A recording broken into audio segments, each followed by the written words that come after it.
The bunting fluttered with determined cheerfulness above the vicarage lawn, though the late September breeze carried just enough autumn chill to make the ladies reach occasionally for their cardigans. St. Swithin's annual garden fete had drawn most of Little Wickham from their afternoon occupations, creating that peculiar atmosphere of enforced sociability that Miss Jane Marple had observed, with quiet fascination, for more years than she cared to count.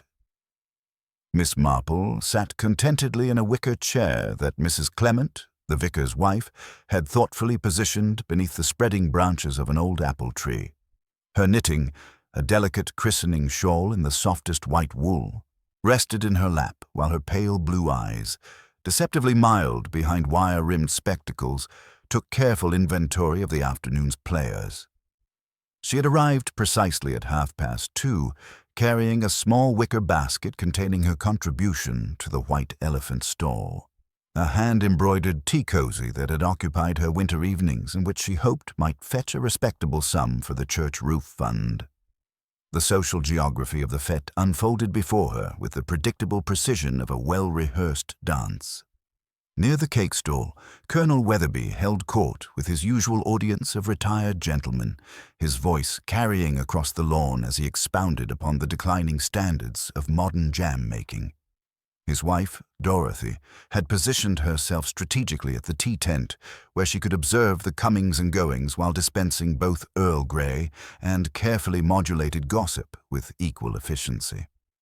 At the center of the afternoon's activities stood Mrs. Millicent Hartwell, the village's unofficial social coordinator, and a woman whose organizational abilities were matched only by her determination to maintain Little Wickham's reputation for propriety.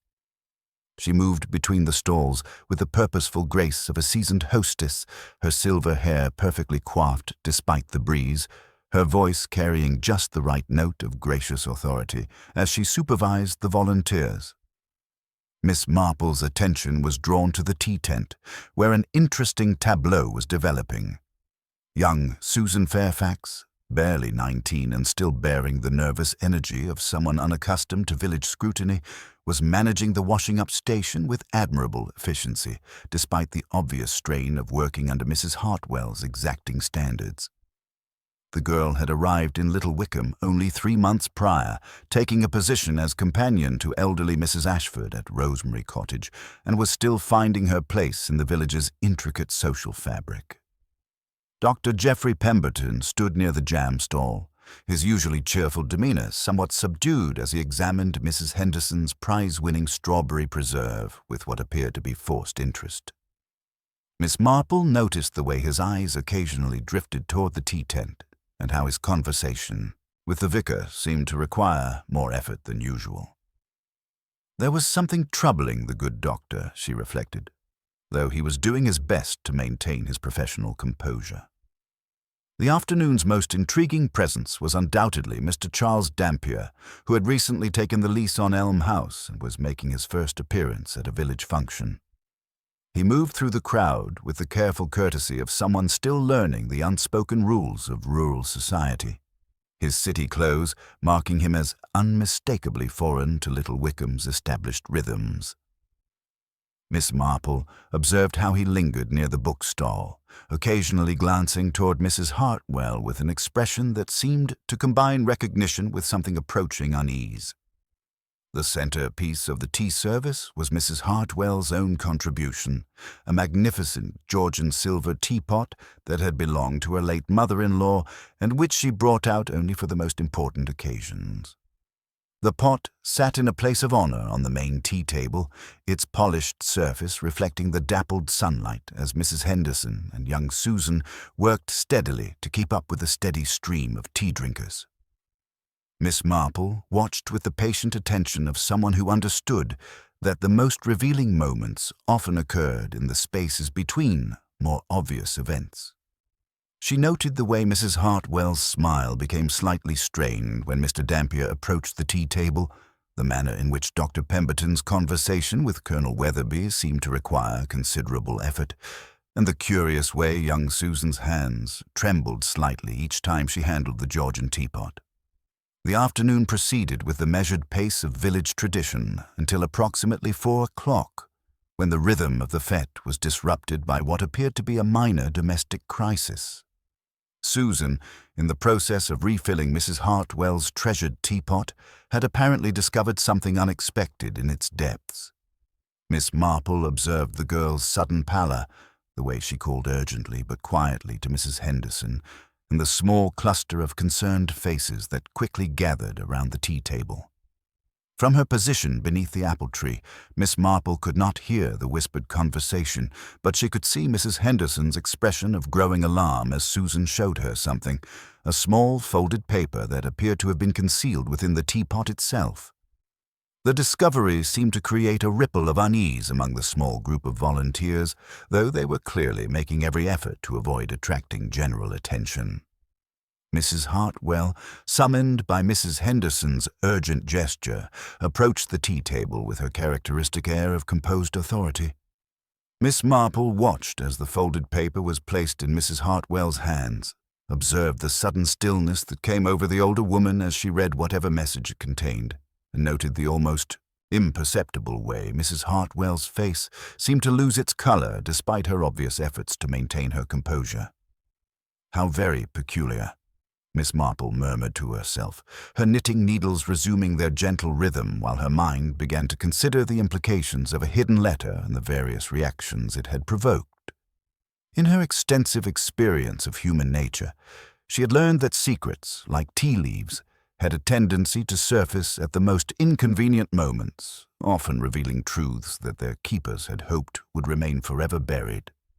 The afternoon breeze stirred the apple branches above her head, and Miss Marple settled back in her chair with the quiet satisfaction of someone who recognized that Little Wickham's peaceful facade was about to be considerably more interesting than anyone had anticipated. The fete continued around her, but she sensed that the real drama was only just beginning to unfold. As the church clock chimed the quarter hour, Mrs. Hartwell excused herself from the tea tent and walked with measured steps toward the vicarage, the mysterious letter clutched in her gloved hand. Miss Marple's experienced eye noted that Mrs. Hartwell's usual confidence seemed to have deserted her, and that she appeared to be a woman walking toward a reckoning she had long hoped to avoid. The stage, as Miss Marple well knew, was now perfectly set for whatever revelation awaited Little Wickham before the afternoon was through. The discovery of the letter created what Miss Marple privately termed a disturbance in the social atmosphere, that peculiar shift in energy that occurred when something unexpected threatened the carefully maintained equilibrium of village life. From her position beneath the apple tree, she observed with growing fascination as the ripple effects of the mysterious correspondence began to manifest throughout the fete in ways both subtle and profound. Within the tea tent itself, the aftermath of the discovery played out like a carefully choreographed dance of discretion and barely contained anxiety. Young Susan Fairfax had retreated to the washing-up station where she scrubbed teacups with an almost frantic energy that spoke of nerves stretched taut. Her hands trembled visibly as she worked, and twice Miss Marple observed her casting anxious glances toward the vicarage door, as if expecting Mrs. Hartwell to emerge at any moment with some dreadful pronouncement. Mrs. Henderson, ever the practical organizer, had taken charge of the situation with admirable efficiency. But even her steady competence could not entirely disguise the undercurrent of unease that had settled over the tea service like morning mist. The news of the hidden letter began to spread through the fete with the inexorable persistence of dandelion seeds on an autumn breeze. Miss Marple watched with quiet amusement as the information passed from person to person, each retelling adding its own embellishments and interpretations. Mrs. Henderson, unable to contain the momentousness of her discovery, had confided in Mrs. Clement under the pretext of needing more milk for the tea. From there, the whispers multiplied. "Did you see Mrs. Hartwell?" "Something quite dreadful, I gather." "A letter, apparently, found in the teapot of all places." Colonel Weatherby, having exhausted his usual topics of conversation with the vicar, quickly gravitated toward this new source of intrigue with the enthusiasm of a military man presented with a strategic puzzle. A letter, you say? In the Georgian pot? Good heavens, the impudence! His mustache bristled with moral indignation as he declared, "Anonymous letters are invariably the work of cowards. Continental habit, or Bolsheviks, perhaps. Very bad business indeed." His wife, Dorothy, ever pragmatic in her assessments, offered a different theory with the confidence of someone who considered herself an authority on village social dynamics. More likely a tradesman's bill she'd forgotten to pay, or perhaps a rather forward invitation. Millicent can be terribly particular about her correspondence, you know. Miss Marple noted with particular interest how each theory revealed more about the speaker's own preoccupations than about the actual contents of the mysterious letter. The colonel's immediate assumption of foreign interference spoke to his military background and inherent suspicion of anything that disrupted established order. Mrs. Weatherby's focus on social impropriety reflected her own concerns about maintaining proper appearances in village society. Dr. Pemberton, who had been making a determined effort at casual conversation near the jam stall, abandoned his discussion of preserving techniques the moment he became aware of the unfolding drama. Miss Marple observed the way his medical training seemed to assert itself in moments of crisis. His shoulders straightened, his expression became more focused, and he approached the tea tent with the gentle authority of someone accustomed to dealing with distressed patients. "My dear girl," she heard him say quietly to Susan, "perhaps you should sit down for a moment. You look rather pale." The girl's response was barely audible, but her obvious distress was evident in her posture and the way she continued to glance toward the vicarage as if expecting some terrible retribution to emerge from its peaceful facade. Dr. Pemberton's presence provided both medical reassurance and, Miss Marple suspected, a form of protection from the curious glances that were beginning to focus on the tea tent with increasing intensity. Meanwhile, Mr. Charles Dampier had abandoned his browsing at the bookstall for what he clearly intended to be an unobtrusive vantage point near the hoopla. Miss Marple noted the way his fingers drummed against the spine of a detective novel, an unconscious gesture that suggested considerable inner tension despite his composed exterior. He watched the path to the vicarage with an attention he tried, and failed, to make appear disinterested. When Mrs. Price's sister informed him about the letter with barely concealed relish, he responded with appropriate politeness and even managed a small laugh, but Miss Marple observed how his hand had tightened on the bookstall's edge, whitening the knuckles in a manner that spoke of genuine concern rather than mere curiosity. The theories about the letter's contents proliferated with remarkable creativity. Mrs. Price favored a dramatic revelation involving the bishop and irregularities in the roof fund. The younger members of the community whispered about coded messages and secret societies, while the more romantically inclined suggested a love letter from an unexpected admirer. Each speculation, Miss Marple reflected, was like a small window into the theorist's own anxieties and secret fascinations. The vicar himself emerged from the vicarage looking distinctly troubled, his usual benevolent expression replaced by the careful neutrality of someone who had just received disturbing news and was uncertain how to proceed. He approached the tea tent with measured steps, his clerical authority evident despite the obvious strain of the situation. "Mrs. Henderson," he said quietly, "I wonder if I might have a word with you and Miss Fairfax. Nothing urgent, of course, but when you have a moment." The request, though couched in the careful politeness of village diplomacy, nevertheless carried an unmistakable note of serious concern that did not escape Miss Marple's attention. She observed how Mrs. Henderson nodded with the practical understanding of someone who recognized that the afternoon's normal routine had been fundamentally altered, and began making arrangements to temporarily reorganize the tea service. What particularly intrigued Miss Marple was Mrs. Hartwell's continued absence from the scene. In her considerable experience of human nature, She'd observed that people's responses to unexpected revelations often provided more insight into their character than years of ordinary social interaction. Mrs. Hartwell's prolonged withdrawal suggested that whatever the letter contained had required serious consideration, or perhaps careful consultation about how to proceed. A woman of Mrs. Hartwell's social standing did not simply disappear from her own responsibilities without compelling reason. As the afternoon light began to take on the golden quality of approaching evening, Miss Marple reflected that the peaceful facade of Little Wickham was proving more fragile than its residents might have assumed. The fete continued around her. Children still squealed with delight at the games. The White Elephant stall maintained its brisk trade, and the cake sellers continued their cheerful commerce.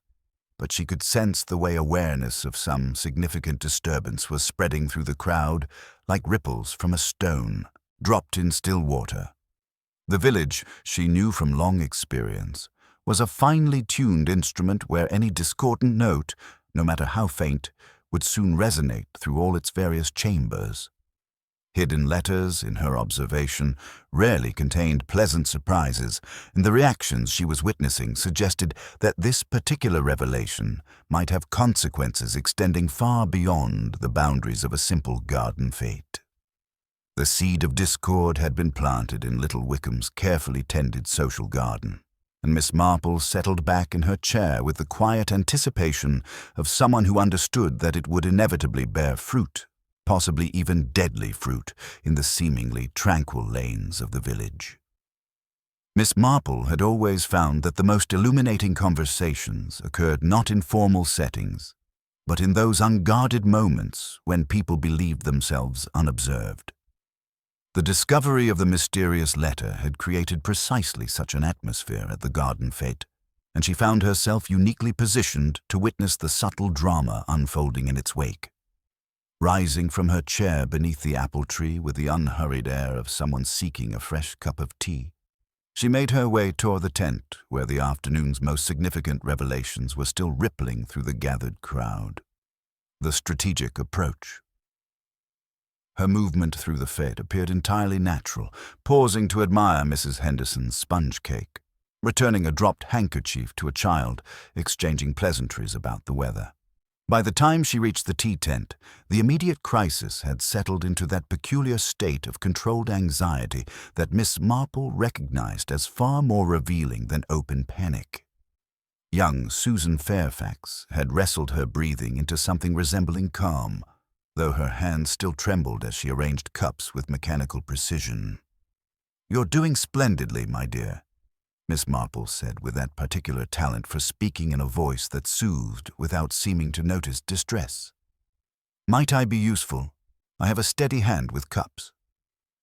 The offer was accepted with visible relief, and the arrangement allowed Miss Marple a perfectly innocent opportunity to examine Mrs. Hartwell's prized Georgian teapot while appearing merely helpful. Physical evidence and revelations. The teapot sat upon its stand with obstinate dignity, its polished silver surface reflecting the dappled sunlight filtering through the tent. As Miss Marple assisted with the tea service, her experienced eyes noted several details that others had overlooked in their excitement. The lid's hinge pin, which should have been smooth, showed an almost imperceptible burr of shiny metal, as if it had been levered out and replaced recently. More intriguingly, caught in the pierced silver strainer where it met the curve of the spout, were two minute threads of blue. Not lint, but the dry, curling edge of paper fiber. "You found the paper when you refilled, didn't you?" Miss Marple asked gently as she passed another saucer. The question was offered as a kindly observation rather than an interrogation. Susan's hands faltered only slightly. Yes. When I tipped the pot to be sure of the leaves. It was folded very small, tucked right down where you'd never notice unless you were giving it a proper clean." She swallowed hard. "I didn't want to read it, you see, but it unfurled a little when I pulled it out. Oh, I'm afraid I saw a word." "Quite unavoidable," Miss Marple murmured, neither pressing nor withdrawing. "And how very uncomfortable for you. It must have felt like finding something quite unexpected in the sugar bowl. The girl's nervous laugh confirmed Miss Marple's growing suspicion that whatever words Susan had glimpsed had been significant enough to cause her continued distress. The careful concealment of the letter, requiring the removal of the teapot's hinge pin, suggested both premeditation and intimate knowledge of the silver's construction. The official response: Dr. Pemberton appeared at the tent's entrance, his medical bag tucked somewhat obviously under his arm to justify his presence. Miss Marple observed how his usual cheerful demeanor had given way to the careful concern of someone dealing with a delicate situation. "Susan," he said gently, "they'll only keep you a moment. Mrs. Henderson can spare you, and I shall fetch you again directly."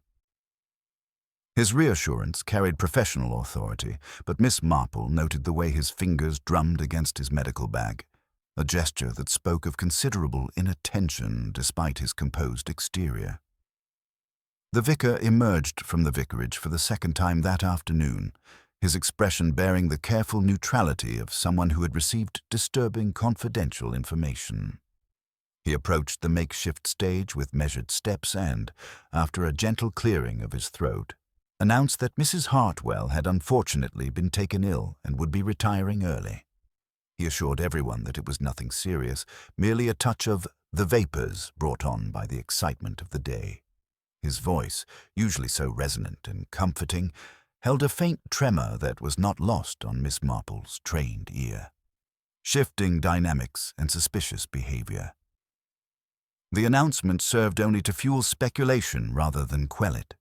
Miss Marple watched with fascination as each person's reaction revealed hidden anxieties that extended far beyond mere curiosity about village gossip. Mr. Charles Dampier, who had been making increasingly obvious attempts to position himself within earshot of conversations about the letter, responded to the vicar's words with what he clearly intended as polite concern.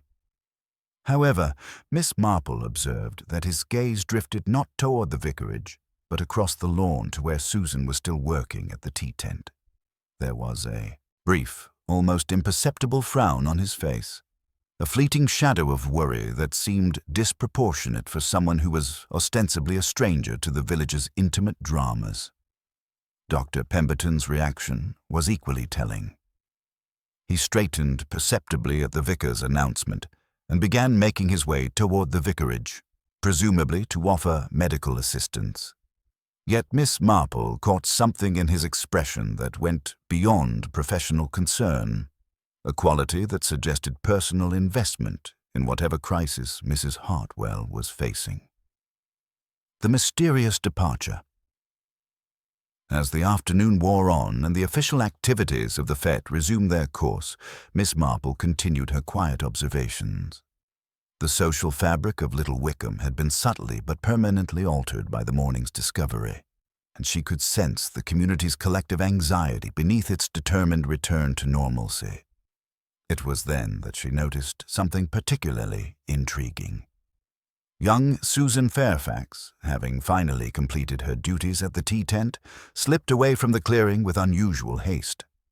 Rather than heading directly home or joining any of the remaining groups of villagers, she took a less frequented path that led past the back of the vicarage toward the dense stand of yew trees bordering the old churchyard. Her movements were furtive, almost as if she were trying to avoid being seen, behavior that struck Miss Marple as highly significant. Deductive observations. This small detail lodged itself in Miss Marple's mind with the persistence of a well-placed clue. Why would a young girl, clearly still shaken by the afternoon's events, choose such an indirect and secluded route? Most people, when distressed, sought either comfort or the most direct path home. Susan's detour suggested a different purpose entirely, perhaps a prearranged meeting or a need for private reflection away from the village's prying eyes. Miss Marple carefully folded her knitting as the fate began to wind down around her. The local constable had made a brief appearance, asked a few perfunctory questions about Mrs. Hartwell's indisposition, accepted the vicar's explanation without scrutiny, and departed satisfied that nothing untoward had occurred. The official eye, she reflected, often saw only what it expected to see. But Miss Marple's eye saw the invisible threads of human connection, the hidden currents of emotion and history that bound the villagers together. The mysterious letter, she felt increasingly certain, was not merely a secret but a catalyst, something that had the power to unravel carefully maintained facades and reveal the true, more complex nature of Little Wickham's seemingly peaceful community. The afternoon's drama was far from over, and she settled deeper into her observations with the quiet anticipation of someone who understood that the most dangerous revelations were yet to come. The Georgian teapot, now cleaned and restored to its place of honor, gleamed innocently in the fading afternoon light. Yet Miss Marple knew that some secrets, once disturbed, could never be quite so neatly contained again. The letter, hidden in its depths, had been discovered, but the full implications of that discovery were only beginning to unfold across the tranquil lanes and hidden corners of Little Wickham. The evening shadows stretched long across Little Wickham as Miss Marple made her way along Church Lane, her steps unhurried but purposeful. The fete had concluded with the usual flurry of clearing away, but the atmosphere of unease that had settled over the village like morning mist showed no signs of lifting with the daylight. Indeed, if anything, the gathering dusk seemed to intensify the sense that something fundamental had shifted in the careful equilibrium of village life. The doctor's unusual urgency. Her route took her past Dr. Pemberton's cottage just as he emerged with his medical bag, his usually cheerful demeanor replaced by an expression of grim determination that seemed excessive for a routine evening call. Miss Marple observed how his normally steady hands fumbled with his car keys, and when she inquired with gentle concern whether there was illness in the village, his response carried the particular evasiveness of someone concealing more than professional discretion required. "Just checking on Mrs. Hartwell," he said, avoiding her eyes. "The afternoon's excitement, you understand. Sometimes these shocks can have delayed effects." His decision to drive rather than walk the short distance to Mrs. Hartwell's house struck Miss Marple as significant.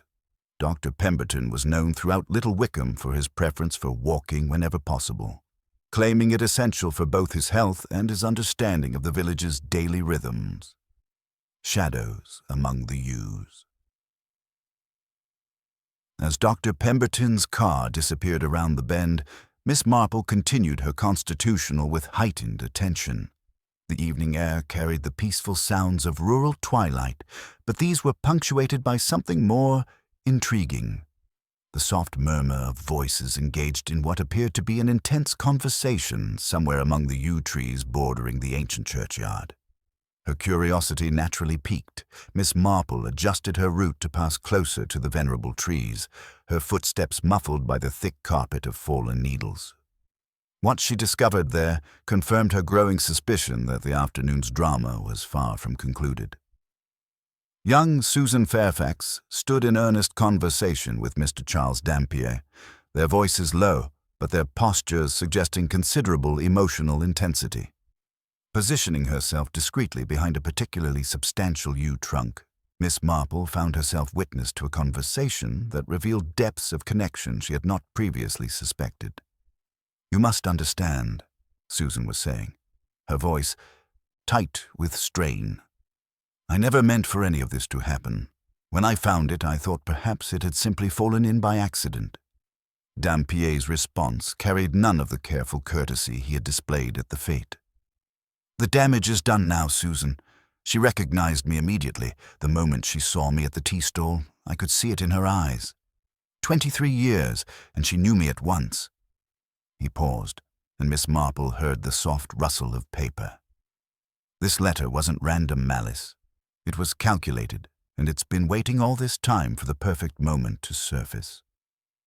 Revelations in the gathering dark. The conversation revealed a familiarity between the two that extended far beyond their supposed first meeting in Little Wickham. Susan's responses indicated knowledge of Dampier that suggested a shared history, while his protective urgency toward her carried the weight of significant personal investment. Most tellingly, their discussion made clear that the letter's placement in Mrs. Hartwell's treasured teapot had been deliberate, not the random discovery Susan had initially claimed.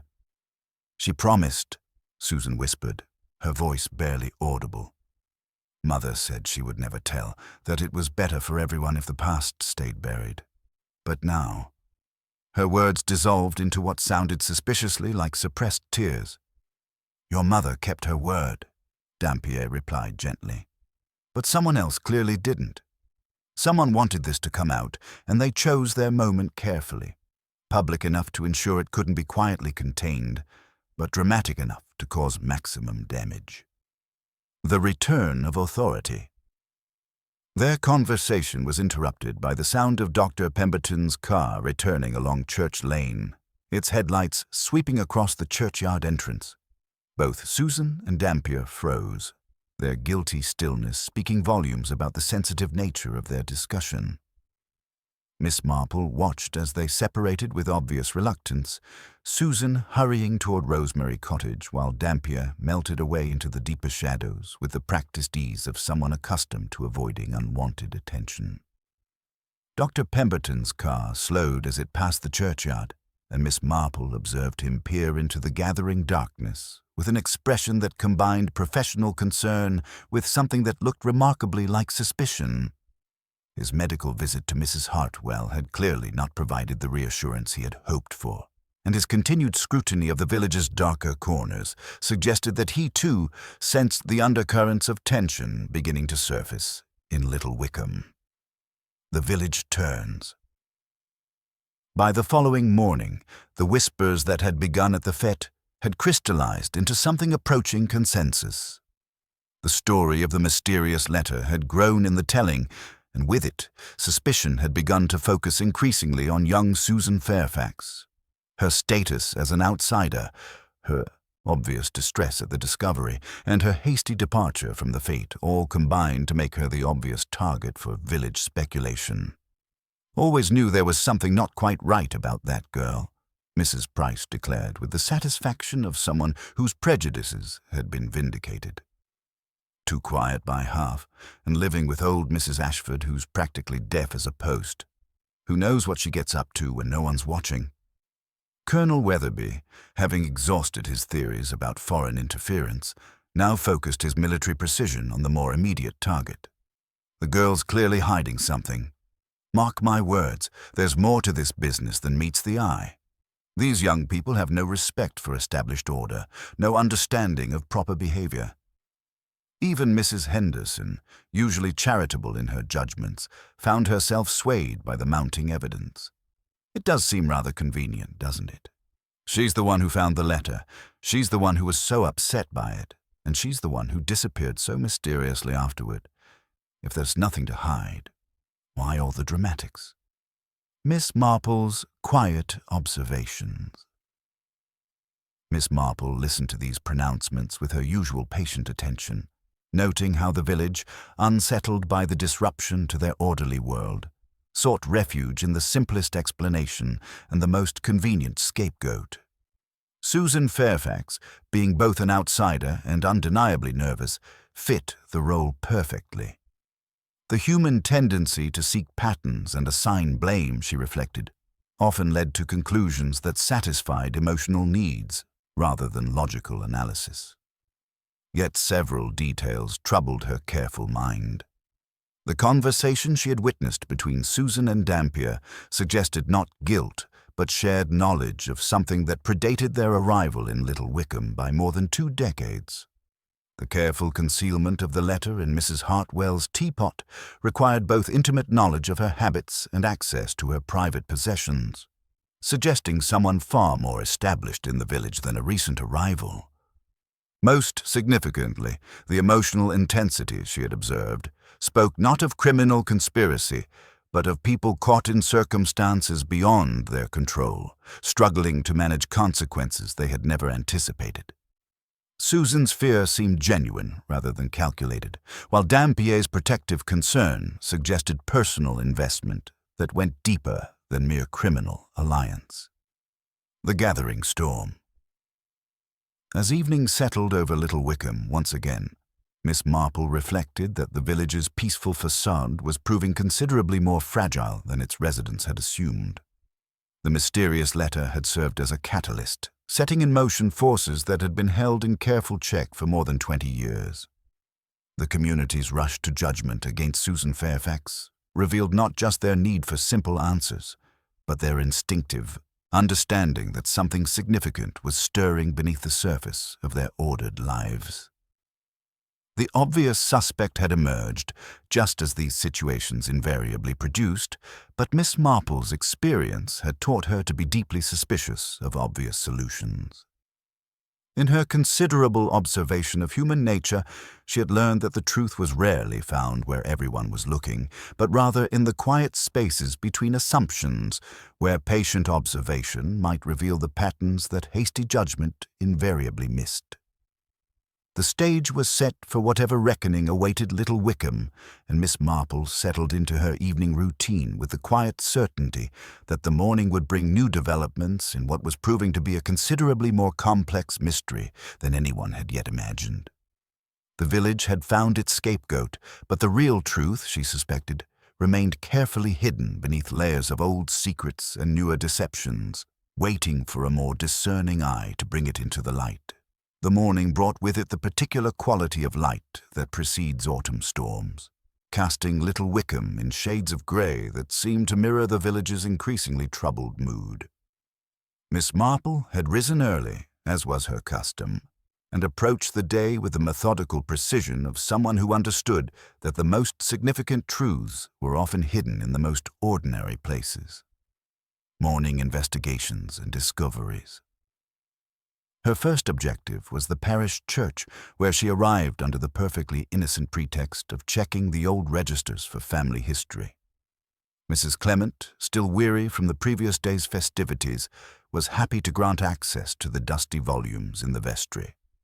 Miss Marple settled herself among the leather-bound books with the patient air of someone accustomed to extracting meaning from faded ink and careful penmanship. The register she sought, covering the period 22 to 23 years previous, yielded exactly what her experienced instincts had suggested it might.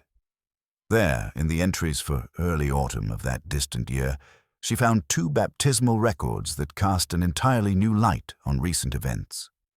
The first entry read, "Susan, daughter of Nora Fairfax, spinster, Rosemary Lane, baptized privately, received into the church 2 weeks following." Just above it, in different handwriting and a darker ink, was a second entry.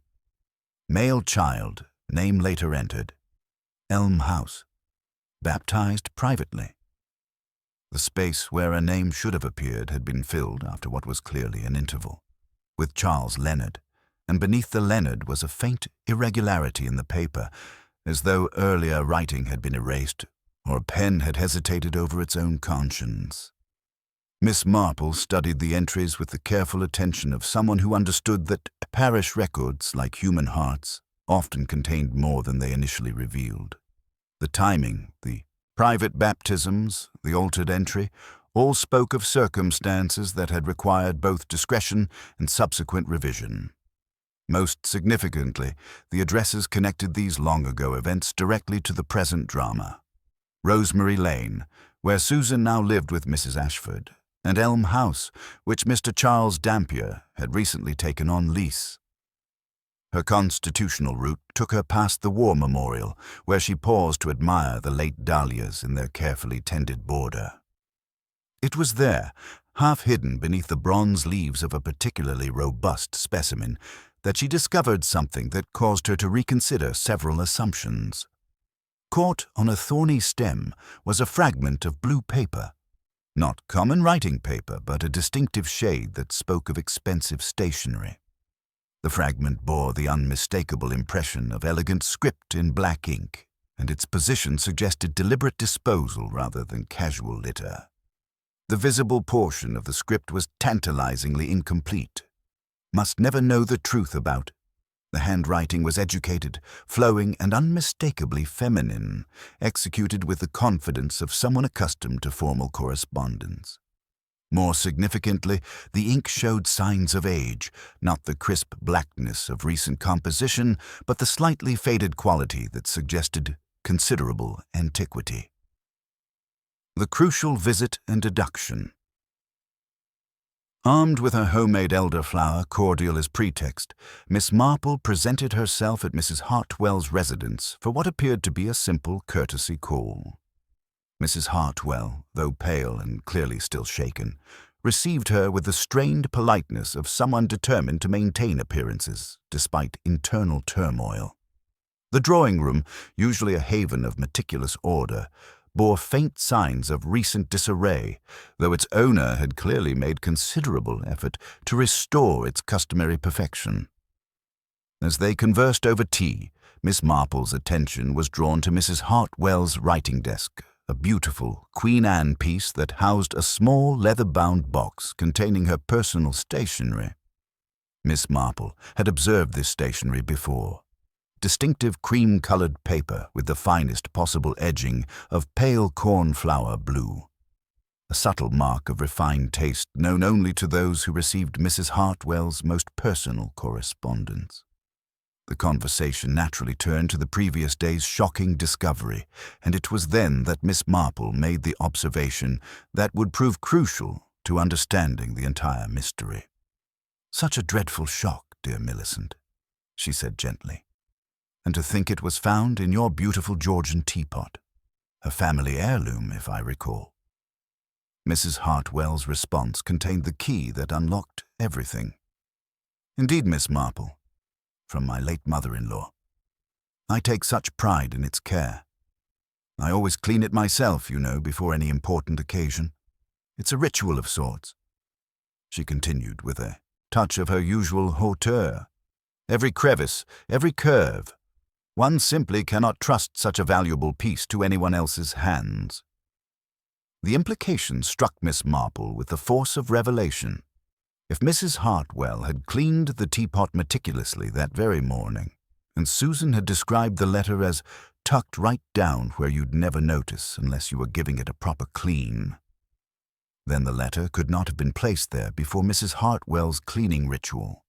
This meant that someone had accessed the teapot and concealed the letter after Mrs. Hartwell's final inspection, but before Susan's discovery during the fete. This crucial timing eliminated Susan Fairfax as the letter's placer and dramatically narrowed the window of opportunity. More significantly, it suggested that whoever had concealed the letter possessed intimate knowledge of Mrs. Hartwell's habits and had deliberately chosen the Georgian teapot for reasons that went beyond mere convenience. The pattern reveals. Itself, the blue threads Susan had mentioned finding in the teapot's strainer now assumed sinister significance. Miss Marple recalled the distinctive blue edging of Mrs. Hartwell's personal stationery and the aged blue paper fragment she had discovered at the War Memorial. The convergence was too precise to be coincidental. The letter had been written on or wrapped in paper that bore a direct connection to Mrs. Hartwell herself. As Miss Marple took her leave, she reflected on how the morning's discoveries had transformed her understanding of the mystery. The parish records revealed a connection between Susan Fairfax and Charles Dampier that extended back more than 2 decades to a time when both were infants requiring private baptism. The timing analysis proved that the letter's placement was the work of someone with intimate access to Mrs. Hartwell's private routines. The paper evidence suggested that the correspondence involved Mrs. Hartwell's own stationery, indicating either that she had written the letter herself or that someone had used her materials for maximum psychological impact. Official scrutiny and village reactions. Constable Matthews arrived shortly after Miss Marple's departure. His investigation focused primarily on Susan Fairfax as the obvious suspect. His lengthy interview at Rosemary Cottage and his subsequent satisfaction suggested that the official inquiry would follow the path of least resistance, accepting the narrative that cast the nervous young woman as the culprit. Miss Marple observed this development with the quiet concern of someone who understood that justice often required looking beyond the most convenient explanations. The village, meanwhile, had embraced Susan's guilt with the enthusiasm of a community seeking simple answers to complex questions. The girl's status as an outsider, her obvious distress, and her role in the letter's discovery made her the perfect repository for collective anxiety.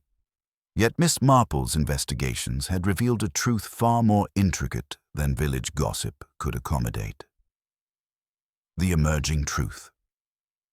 As the afternoon shadows lengthened across Little Wickham, Miss Marple reflected on the pattern that was beginning to emerge from the seemingly random events of recent days. 23 years ago, during the disruptions of wartime, circumstances had arisen that required careful concealment. Circumstances involving 2 infants whose baptismal records bore signs of subsequent alteration. The letter hidden in Mrs. Hartwell's teapot was not the work of a malicious outsider, but rather the surfacing of secrets that had been carefully buried for more than 2 decades. The true perpetrator was not Susan Fairfax, who had merely been the unwitting instrument of discovery, but someone who possessed intimate knowledge of Mrs. Hartwell's routines, access to her private possessions, and compelling reasons to ensure that long-buried truths finally came to light. The Georgian teapot had been chosen not randomly, but symbolically, a vessel that represented Mrs. Hartwell's pride and position, now serving as the means of her potential downfall.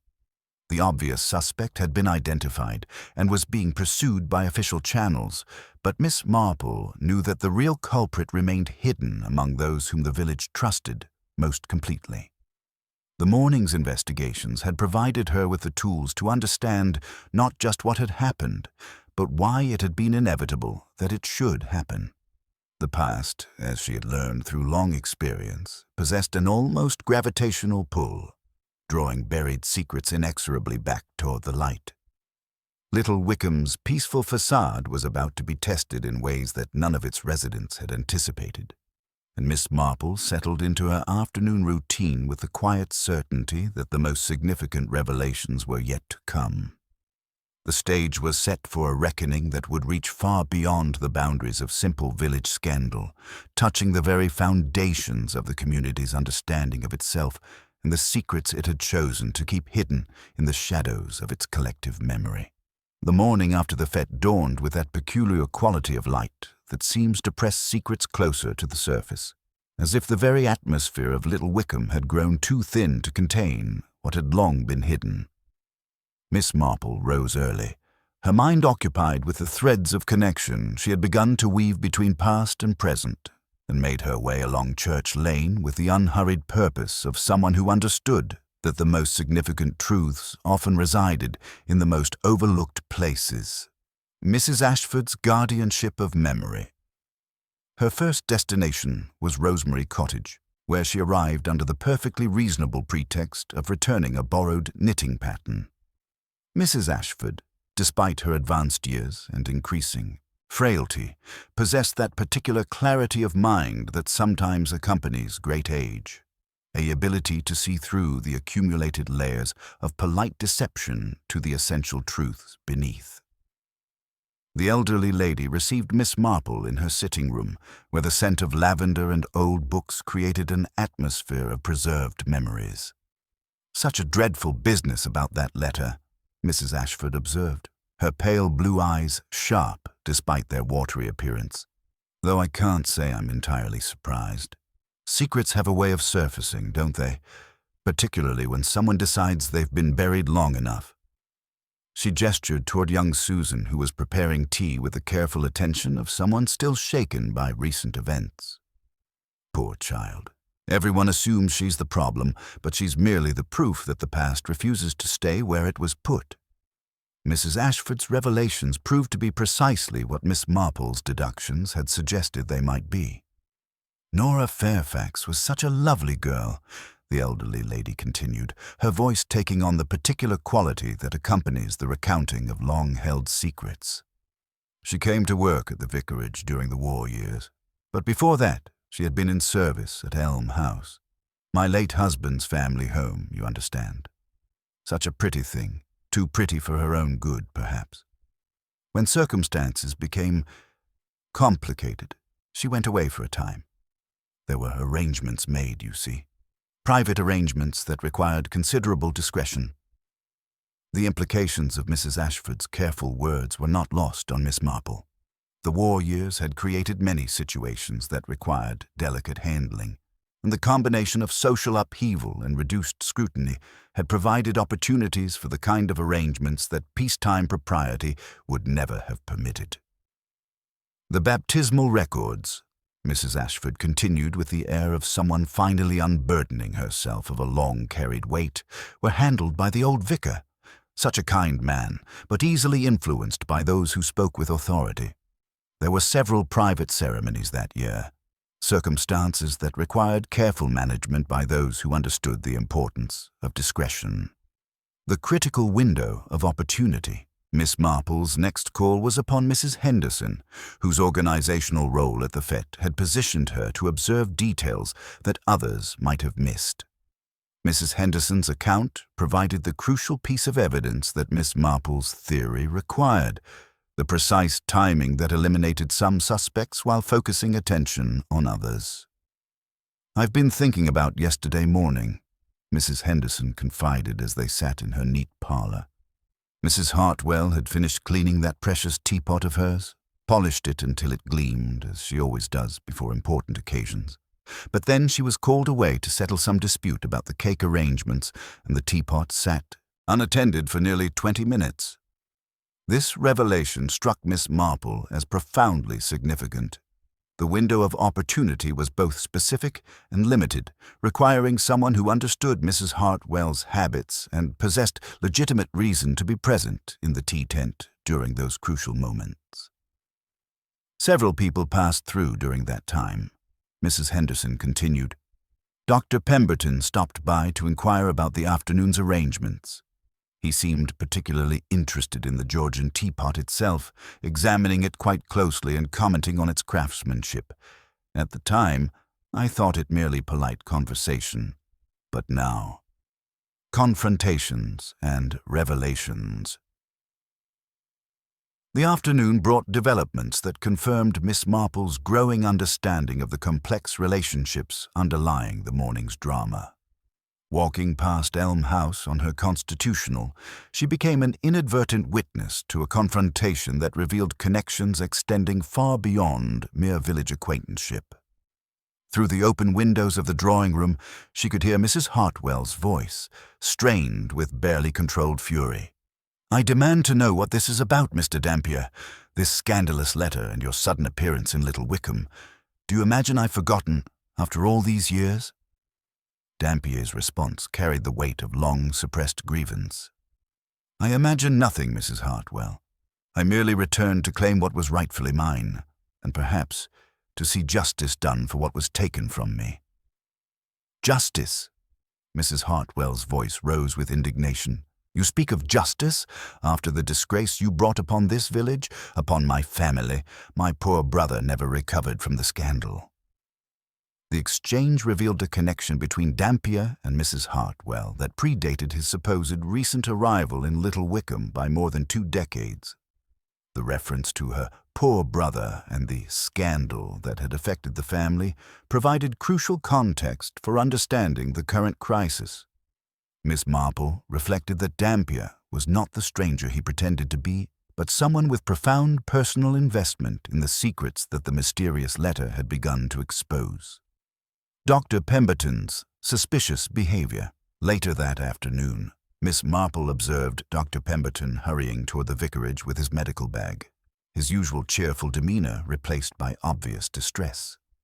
His entrance without knocking suggested a level of intimacy with the vicar that went beyond professional courtesy, indicating personal involvement in whatever crisis was unfolding. When Miss Marple later encountered the doctor outside the post office, his behavior confirmed her growing suspicions about his role in recent events. His hands trembled as he sorted through his correspondence, and his responses to casual inquiries about village health carried the particular evasiveness of someone concealing significant information. Most tellingly, when their conversation turned naturally to the previous day's discovery, his reaction to her mention of the blue paper fragments was swift and revealing. a moment of sharp attention followed by careful neutrality that spoke of personal knowledge rather than mere professional curiosity. The pattern emerges. As evening settled over Little Wickham, Miss Marple reflected on how the day's discoveries had transformed her understanding of the mystery. The obvious suspect, Susan Fairfax, remained under official scrutiny, but the real architect of recent events was clearly someone far more established in the community's trust. Dr. Pemberton possessed the medical training necessary to manipulate the Teapot's delicate mechanism, the intimate knowledge of Mrs. Hartwell's habits required to choose the perfect moment, and the long residence in Little Wickham that connected him to the events of 23 years past. The letter's placement in Mrs. Hartwell's treasured Georgian teapot was not random malice, but calculated psychological warfare, using her most prized possession as the vehicle for exposing secrets she had helped to conceal. The blue paper fragments, the careful timing, the symbolic choice of hiding place, all pointed to someone who understood not just the facts of what had happened decades ago, but the emotional impact that their revelation would have on those who had worked to keep them hidden. The approaching reckoning. The village slept uneasily that night, sensing that the foundations of their ordered world had been shaken by forces they did not yet fully comprehend. But Miss Marple, armed with her growing understanding of the true connections between past and present, settled into her evening routine with the quiet certainty that justice, however delayed, was finally beginning to assert itself in the tranquil lanes of Little Wickham. The stage was set for revelations that would reach far beyond the boundaries of simple village gossip, touching the very heart of secrets that had been carefully guarded for more than 20 years. The obvious suspect had been identified and was being pursued by official channels, but Miss Marple knew that the real truth lay deeper in the quiet spaces between assumptions, where patient observation had revealed patterns that hasty judgment invariably missed. The morning would bring the next act in a drama that had been 23 years in the making, and she prepared to witness it with the calm attention of someone who understood that the most dangerous revelations were always those that had been longest suppressed. The morning brought with it a peculiar quality of light that seemed to press secrets closer to the surface, as if Little Wickham's carefully maintained atmosphere of respectability had grown too thin to contain what had long been hidden. Miss Marple observed this phenomenon from her kitchen window as she prepared her morning tea, noting how the village seemed to hold its breath in anticipation of revelations that could no longer be postponed. The doctor's unusual urgency. Her first indication that the day would bring significant developments came in the form of Dr. Pemberton's unusually early departure from his cottage. Miss Marple, whose constitutional typically began at precisely 8 o'clock, observed him loading his medical bag into his motor car with the hasty movements of someone operating under considerable pressure. What struck her as particularly significant was not merely his early departure, but the way he glanced repeatedly toward Mrs. Hartwell's residence, his expression carrying a weight of anxiety that seemed excessive for routine medical concerns. When she encountered Mrs. Henderson at the post office an hour later, the conversation naturally turned to the doctor's unusual behavior. Quite agitated he was, Mrs. Henderson confided, when he stopped by yesterday evening asking about the arrangements for cleaning the tea service. Wanted to know exactly when Mrs. Hartwell had finished with that Georgian teapot, and who might have had access to it afterward. Strange questions for a medical man, I thought. This revelation struck Miss Marple as profoundly significant.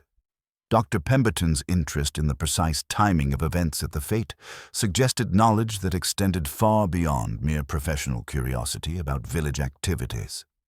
His questions indicated awareness of the letter's placement and a need to understand exactly how the discovery had unfolded. The kind of detailed interest one might expect from someone with personal investment in the outcome. A discovery in the churchyard. Her morning constitutional took her through the ancient churchyard, where the autumn mist still clung to the weathered headstones like reluctant memories. It was there, near the Hartwell family monument, that she made a discovery that cast new light on recent events.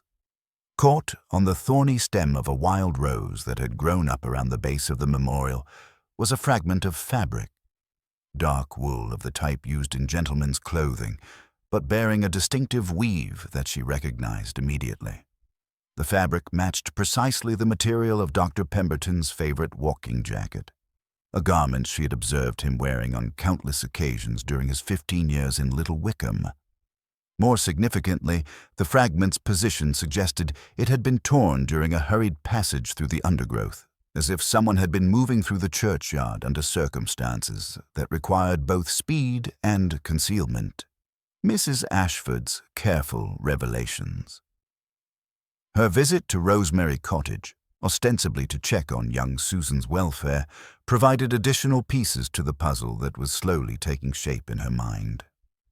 Mrs. Ashford, despite her advanced years, possessed that particular clarity of observation that sometimes accompanies great age, and her account of recent visitors proved illuminating. "Dr. Pemberton has been most attentive lately," the elderly lady observed, her pale eyes sharp despite their watery appearance. "Calling nearly every day since the fete, always asking after Susan's health and state of mind. Yesterday evening he was particularly insistent about examining her more thoroughly, though she seemed perfectly well to me. Kept asking about her family history, her mother's background. Medical questions, he said, but they seemed rather personal for a routine examination.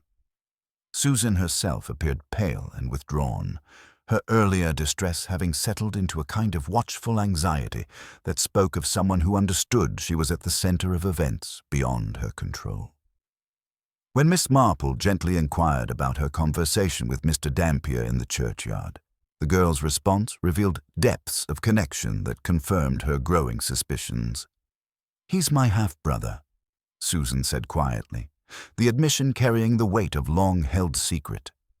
"We share the same mother, though we were separated as infants. Charles has been trying to piece together what happened to us, why we were given away, who was responsible for the arrangements that kept us apart all these years." The pattern emerges. As Miss Marple made her way home, the pattern of recent events began to assume a clearer shape in her mind. Dr. Pemberton's unusual interest in the timing of the letter's discovery, his repeated visits to question Susan about her family history, his presence near the churchyard at unusual hours, all suggested someone with intimate knowledge of the secrets the letter had been designed to expose. The fragment of fabric near the Hartwell Memorial indicated that Dr. Pemberton had been conducting his own investigation of the family's history, possibly seeking additional evidence or attempting to understand how much Susan and Charles actually knew about their origins.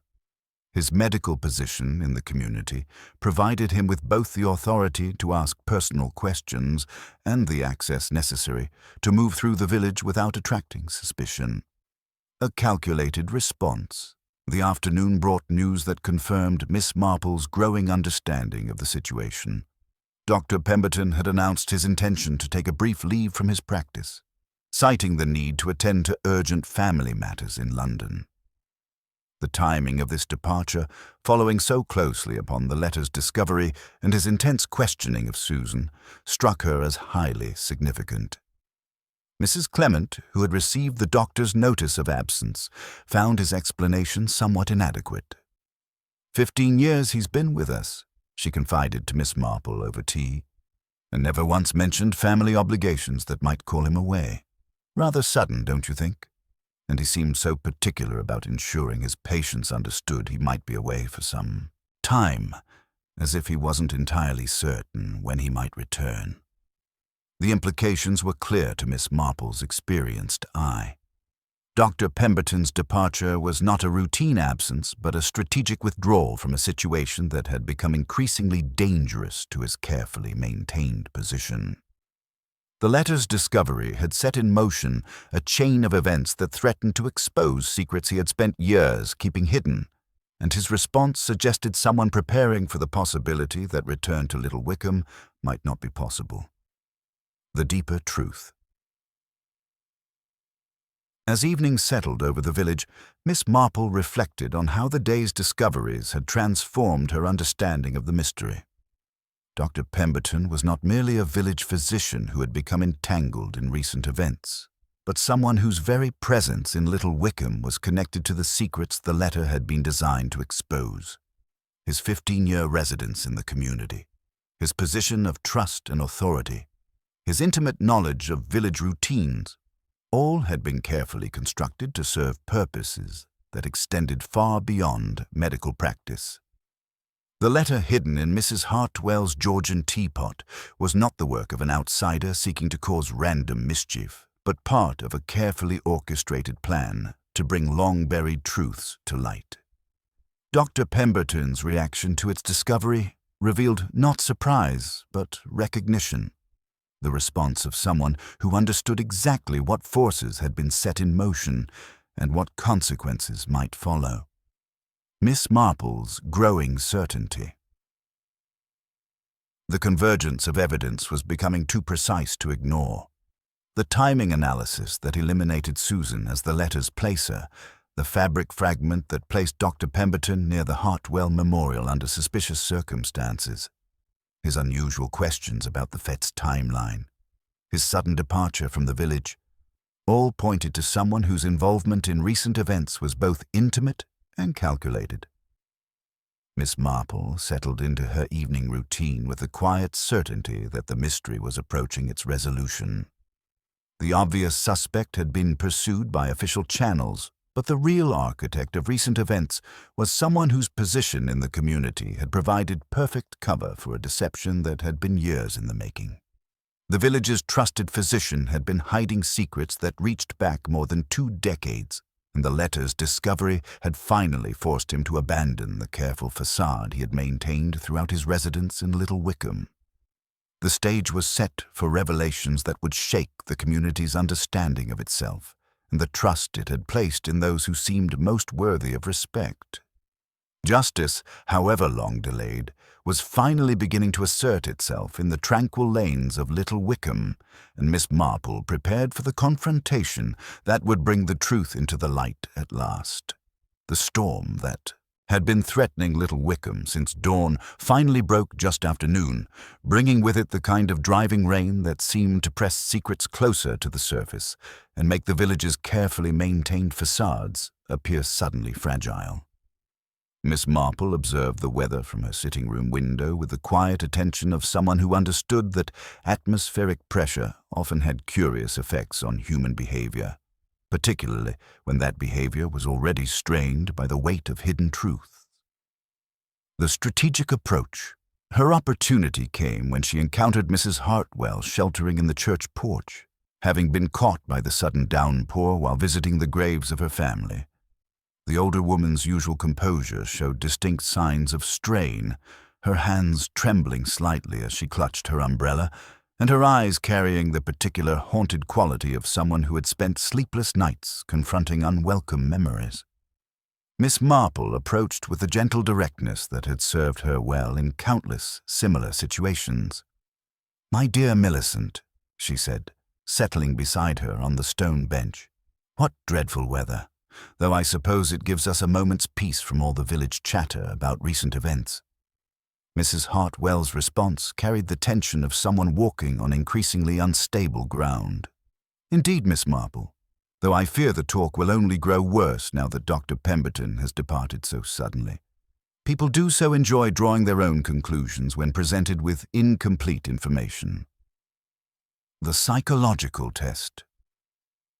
Miss Marple's next observation was delivered with the deceptive mildness that often preceded her most significant insights. "I've been thinking about that mysterious letter, you know. Such a peculiar place to hide correspondence, your Georgian teapot. It suggests someone with rather intimate knowledge of your habits and access to your private arrangements." The effect was immediate and revealing. Mrs. Hartwell's carefully maintained composure wavered visibly, and when she spoke, her voice carried a note of desperate defensiveness. Anyone might have. During the fete, there were so many people about, so much confusion. "Oh, but not anyone," Miss Marple interrupted gently. The timing was quite specific, wasn't it? Mrs. Henderson mentioned that you had finished your usual thorough cleaning that morning, yet the letter was discovered during the afternoon service. That suggests placement during a very narrow window by someone who understood your routines perfectly. Mrs. Hartwell's hands tightened on her umbrella handle. What are you suggesting, Miss Marple? The crucial revelation.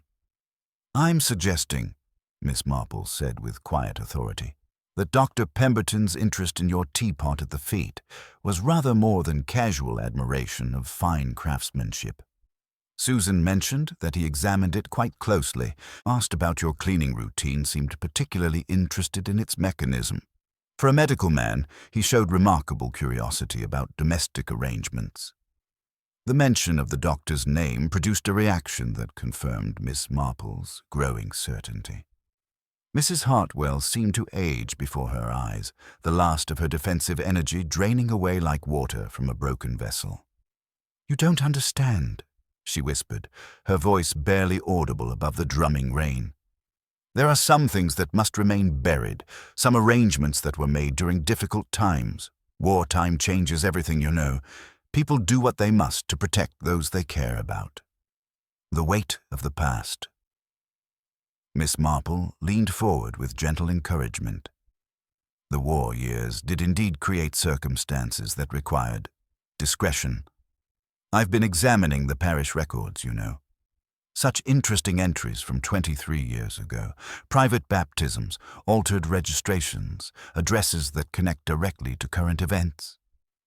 Mrs. Hartwell's composure finally cracked entirely. "My brother Edward," she said, the words coming in a rush of long-suppressed confession. "He was home on leave from his regiment. There was a young woman, Nora Fairfax, working at Elm House. She was so pretty, so trusting. When circumstances became complicated, arrangements had to be made. Medical arrangements that required absolute discretion. The pieces of the puzzle began falling into place with devastating clarity. Dr. Pemberton assisted with those arrangements," Miss Marple observed. "A young medical student, perhaps, eager to help with a delicate situation involving a prominent family. He was so kind, so understanding," Mrs. Hartwell continued, her voice breaking. "He promised complete confidentiality. The children were placed separately. It seemed best for everyone involved. Edward returned to his regiment and was killed at Passchendaele 6 months later. The secret died with him, or so we thought. The doctors calculated return. But Dr. Pemberton remembered," Miss Marple said with growing understanding. "And when he established his practice here 15 years ago, it wasn't coincidence, was it? He came back to Little Wickham for a reason." Mrs. Hartwell nodded miserably. "At first, I thought it was merely unfortunate timing. He seemed to have no memory of those old events, treated me with perfect professional courtesy. But gradually, I began to notice things. Questions about village families, interest in old records, the way he watched certain people. And then, when Charles Dampier appeared and took the lease on Elm House, the storm intensified around them, but Miss Marple barely noticed. He recognized the connection immediately. Charles had returned to investigate his origins, hadn't he? And Dr. Pemberton saw an opportunity for what he considered justice. The calculated revelation. The letter in the teapot wasn't random malice. Mrs. Hartwell continued, her confession now flowing like the rain streaming down the church windows. It was part of something larger. Dr. Pemberton had been collecting evidence, documents, proof of what had happened all those years ago. He wanted the truth exposed, wanted Charles and Susan to know their real parentage. Wanted— She paused, struggling with the words. Wanted me to face the consequences of decisions made long ago. Miss Marple absorbed this revelation with the calm attention of someone whose deductions were being confirmed by direct admission. The Georgian teapot was chosen deliberately, your most prized possession, a symbol of your family's respectability, used as the vehicle for exposing family secrets. He knew it would be discovered during the fete, knew it would create maximum embarrassment and force the truth into the open. And then he simply disappeared, leaving us to deal with the aftermath. The approaching storm, as the rain began to ease and Mrs. Hartwell's confession wound to its conclusion, Miss Marple reflected on how the mystery had finally revealed its true shape. Dr. Pemberton's 15-year residence in Little Wickham had been a carefully orchestrated campaign of observation and preparation, culminating in the calculated exposure of secrets that had been buried for more than 2 decades. The obvious suspect, young Susan Fairfax, had been merely a convenient scapegoat, while the real architect of recent events had operated from a position of complete trust and respectability. His sudden departure was not flight from justice, but the final act of a drama he had spent years planning.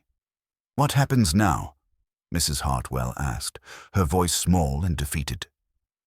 Miss Marple considered the question with the careful attention it deserved. "Now, my dear, we must decide whether justice delayed is still justice, and whether the truth, however painful, serves the cause of healing better than continued deception." The gathering resolution. As they prepared to leave the shelter of the church porch, Miss Marple reflected that the mystery was approaching its inevitable conclusion. The psychological warfare was complete, the secrets were exposed, and the carefully maintained facades of Little Wickham had been stripped away to reveal the complex human truths beneath. Dr. Pemberton might have fled the immediate consequences of his actions, but the forces he had set in motion would continue to work their way through the village's social fabric. The question now was not who had orchestrated the revelation, but how the community would respond to the truths that had been so dramatically brought to light. The storm was passing, but its effects would linger long after the skies cleared over Little Wickham. Miss Marple gathered her umbrella and prepared for whatever final revelations the afternoon might bring, knowing that the most dangerous secrets were often those that had been kept not from malice, but from misguided attempts at protection. The reckoning that Dr. Pemberton had engineered was far from over, and the village would need all its reserves of wisdom and compassion to navigate the troubled waters that lay ahead. The morning after the storm brought with it that peculiar quality of light that seemed to press secrets dangerously close to the surface, as if Little Wickham's carefully maintained atmosphere of respectability had grown too thin to contain what had been so dramatically exposed. Miss Marple observed this phenomenon from her kitchen window as she prepared her morning tea, noting how the village seemed to vibrate with barely contained tension, like a violin string wound too tight and threatening to snap at the slightest additional pressure. The return of evidence. Her first indication that the day would bring the mystery to its inevitable climax came in the form of Charles Dampier's purposeful arrival at the vicarage, carrying with him a leather document case that spoke of serious preparation rather than hasty flight. Miss Marple observed him from her position near the war memorial, noting how his earlier careful courtesy had been replaced by the determined stride of someone who had finally decided to force a long-avoided confrontation. When the vicar emerged to meet him, their conversation carried the weight of formal proceedings rather than casual village discourse. "The records from Somerset House," Dampier was saying as Miss Marple passed within earshot, his voice carrying the satisfaction of someone whose suspicions had been thoroughly vindicated. Birth certificates, baptismal records, military service documents, everything needed to establish the truth about what happened 23 years ago. Dr. Pemberton wasn't the only one capable of conducting thorough research. The implications were immediately clear to Miss Marple's experienced mind. While the village had been focused on the mysterious letter and its immediate aftermath, Charles Dampier had been systematically gathering the documentary evidence necessary to support whatever revelations were about to unfold. His approach suggested not emotional revenge, but methodical pursuit of legal and historical truth. The doctor's calculated return. The morning's most significant development came with Dr. Pemberton's unexpected reappearance in Little Wickham. His return from London timed with precision that struck Miss Marple as far too convenient to be coincidental. She observed him emerging from his cottage with the careful movements of someone who understood he was walking into a situation that required delicate navigation.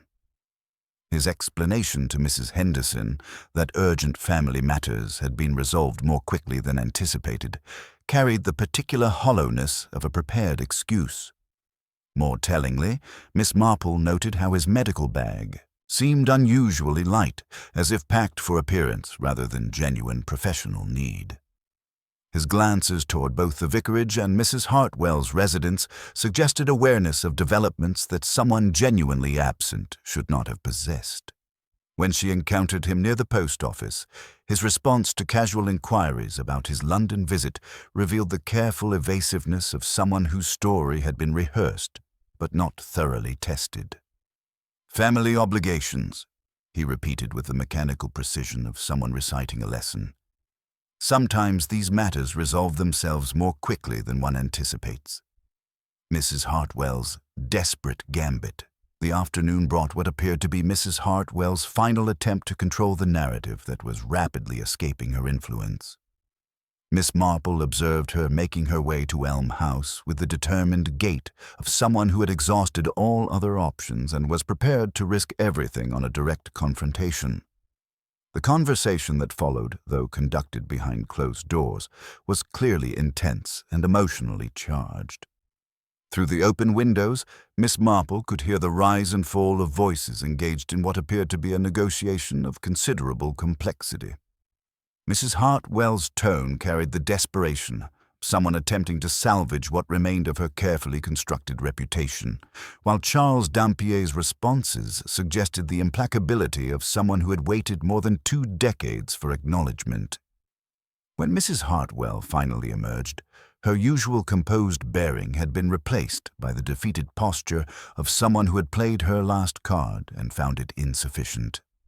Miss Marple observed her, making her way slowly back toward her own residence, pausing frequently as if the weight of inevitable consequences made physical movement difficult. Miss Marple's strategic preparation. As the afternoon shadows lengthened, Miss Marple found herself in possession of all the pieces necessary to complete the puzzle that had been taking shape since the discovery of the mysterious letter. Dr. Pemberton's 15-year residence in Little Wickham, his intimate knowledge of village routines, his access to Mrs. Hartwell's private arrangements, his sudden departure and equally calculated return, all pointed to someone whose involvement in recent events was both intimate and carefully orchestrated. The convergence of evidence had reached the point where she felt confident in her understanding of both the mechanism and the motivation behind the dramatic revelations that had shaken the village. Yet one crucial element remained: the psychological confrontation that would force the truth into the open and provide the definitive proof that official justice would require. The village under pressure. By evening, the accumulated tension of recent days had created an atmosphere in Little Wickham that reminded Miss Marple of the moments before a severe thunderstorm, when the very air seems to crackle with suppressed energy. The villagers moved through their routines with the careful attention of people who understood that their peaceful world had been fundamentally altered, though few yet grasped the full scope of what was about to be revealed. Mrs. Henderson, whose organizational efficiency had made her privy to many of the day's developments, found herself struggling to process information that challenged everything she thought she understood about her neighbors. "It's not just village gossip anymore," she confided to Miss Marple over tea. "There are legal documents, official records, family histories that go back decades. How does one even begin to understand such complexity?" The question hung in the air like an invitation, and Miss Marple recognized the moment she had been waiting for, the opportunity to gather the principal actors for the final scene that would bring truth and justice to Little Wickham. Setting the stage. As darkness settled over the village, Miss Marple made her preparations with the methodical precision of someone who understood that the morning would bring either resolution or chaos. The mysterious letter had served its purpose as catalyst, setting in motion forces that had been held in careful check for more than 20 years. Now those forces were approaching their inevitable collision, and she positioned herself to ensure that when the truth finally emerged, it would do so in a manner that served justice rather than merely satisfying curiosity. The obvious suspect had been eliminated through careful analysis. The true architect of events had been identified through patient observation, and the long-buried secrets had been exposed to contemporary scrutiny. What remained was the delicate task of orchestrating a confrontation that would compel confession while preserving the dignity of those who had been more victims than villains in the complex drama that was finally approaching its climax. The final gambit. Miss Marple settled into her evening routine with the quiet certainty that the morning would bring the confrontation that had been building since that first moment when young Susan Fairfax had discovered something unexpected in the depths of Mrs. Hartwell's treasured Georgian teapot. The village's capacity for truth, forgiveness, and healing would be tested in ways that none of its residents had anticipated when they had gathered for what they assumed would be a simple garden fete. The stage was perfectly set, the players were in position, and the moment of reckoning could no longer be postponed. Justice, however long delayed, was finally ready to assert itself in the tranquil lanes of Little Wickham, and Miss Marple prepared to ensure that when it did, it would serve the cause of healing rather than merely the satisfaction of revenge. The letter, hidden at the bottom of the teapot, had done its work, but the final chapter of its story remained to be written in the harsh light of truth and the gentle wisdom of understanding human frailty. Tomorrow would bring the revelation that would either destroy Little Wickham's peace forever, or perhaps restore it on foundations more honest than those that had been so carefully maintained for the past 23 years. The morning brought with it that peculiar quality of light that seemed to press long-buried truths inexorably toward the surface, and Miss Marple understood with the quiet certainty of experience that Little Wickham was about to witness the kind of reckoning that would either heal old wounds or expose them beyond any possibility of concealment. The vicarage drawing-room, usually a sanctuary of peaceful contemplation, had been transformed into something approaching a courtroom, though one presided over by compassion rather than mere justice. The gathering storm. By 10 o'clock, the principal actors in the drama had assembled with the reluctant obedience of people who understood that evasion was no longer possible. Mrs. Hartwell sat rigidly upright in her customary chair, her usual composure maintained through obvious effort, her hands clasped so tightly in her lap that the knuckles showed white beneath her gloves. Charles Dampier had positioned himself near the window, his leather document case resting at his feet like evidence waiting to be presented, while Susan Fairfax remained close to his side, her earlier terror having settled into the watchful anxiety of someone who understood she was witnessing the resolution of mysteries that had shaped her entire life. Dr. Pemberton arrived precisely on time, his medical bag conspicuously absent, his usual cheerful demeanor replaced by the careful neutrality of someone who understood he was walking into a situation that would require considerable explanation. Miss Marple observed how he avoided direct eye contact with Mrs. Hartwell, though his awareness of her presence was evident in the rigid set of his shoulders and the deliberate precision of his movements as he took the chair the vicar had indicated.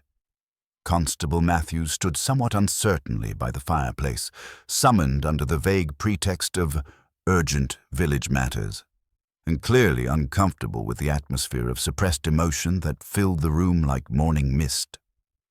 The vicar himself hovered near his desk, his usually benevolent expression troubled by the weight of secrets that were about to be exposed in his peaceful sanctuary.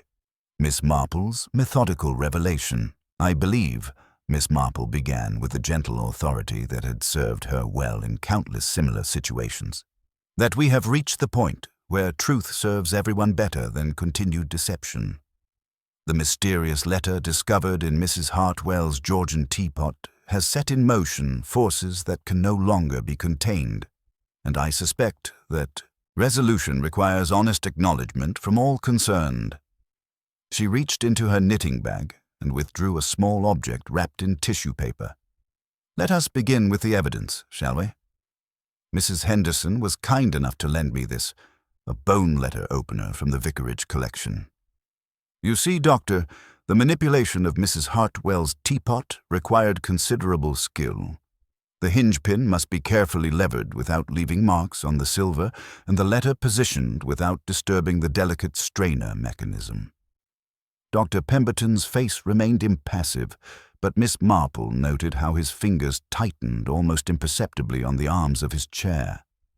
The timing was crucial, she continued, her voice maintaining its gentle cadence.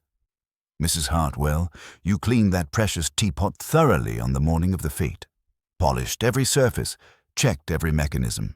Yet the letter was discovered during the afternoon service. This meant it had to have been placed there during a very specific window after your morning preparation, but before Susan's discovery during the tea service. The physical evidence. Miss Marple's next revelation struck with the precision of a surgeon's blade. Mrs. Henderson recalls that you, Doctor, showed particular interest in the Georgian teapot during your visit to the tea tent. You examined it quite closely, asked about its cleaning routine, commented on its craftsmanship. At the time, such curiosity seemed merely polite conversation, but combined with other evidence. She produced a second small package. This fragment of dark wool was caught on the wild rose growing beside the Hartwell family monument. The weave is quite distinctive, matching exactly the material of your favorite walking jacket, Doctor. It suggests someone moving through the churchyard under circumstances requiring both haste and concealment.